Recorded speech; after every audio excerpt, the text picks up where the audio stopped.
ভাই কৌরব, কোথায় যাচ্ছ? তোমাকে তো গোটা নেট দুনিয়ায় খুঁজে বেড়াচ্ছে লোকজন। এই আরজিকর কাণ্ডে তোমার কমেন্ট শুনবে বলে লোকজন পাগল হয়ে গেল। আরে কিছু একটা কমেন্ট তো দাও। ফেসবুক, টুইটার, ইউটিউব যেখানেই খোলো কৌরব দাদার কোনো কমেন্ট নেই কেন? লোকজন হাতড়ে বেড়াচ্ছে। তুমি কিছু একটা কমেন্ট তো দাও, লোকজনকে খুশি করো। দাদা কি বাসিস, তুই একটা স্ক্রিপ্ট লিখে দে তো, আমি জনসমক্ষে গিয়ে ওটা আউড়ে শোনাবো সবাইকে।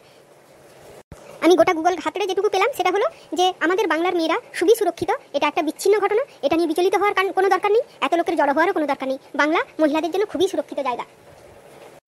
আরে এটা তো অলরেডি ধৃতরাষ্ট্র বলে দিয়েছে। এটা যদি তুমি আওড়াও তাহলে আর নতুন কি হলো? তোমাকে বরং কিছু একটা বলতে হবে যে না, এটা একটা বিচ্ছিন্ন ঘটনা নয়, এরকম ঘটনা হওয়া উচিত নয়, আর এটার একটা শাস্তি হওয়া উচিত। এই কথাটাই তুমি বলে দাও, ব্যাস। দিয়ে তুমি এবারে চুপ করে যাও, কারোর আর কোনো মাথা ব্যথা লাগবে না, কেউ তোমাকে খুঁজেও বেড়াবে না। বাহ, স্ক্রিপ্টখানা দুর্দান্ত হয়েছে, তোমার লেখা অসাধারণ। আর শুধু আমি বলার সময় চোখে একটু ভেসলিন ঘষে নেবো, দিয়ে বলে দেবো, ব্যাস আমার কাজ খতম। তারপরে আমি আমেরিকা উড়ে চলে যাবো, ওখানে আমি আরামে ঘুরে বেড়াবো। অসাধারণ অসাধারণ অ্যাক্টিং তোমার ভাই। তোমার যা নলেজ আছে অ্যাক্টিংয়ের উপরে, আমাদের আর কারণ নেই। ধন্যবাদ। বন্ধুরা, আপনারা আমার এই কিবাসিস দাদার চ্যানেলে যদি নতুন হয়ে থাকেন, চ্যানেলটা দয়া করে সাবস্ক্রাইব করবেন, লাইক করবেন আর শেয়ার করবেন। ধন্যবাদ।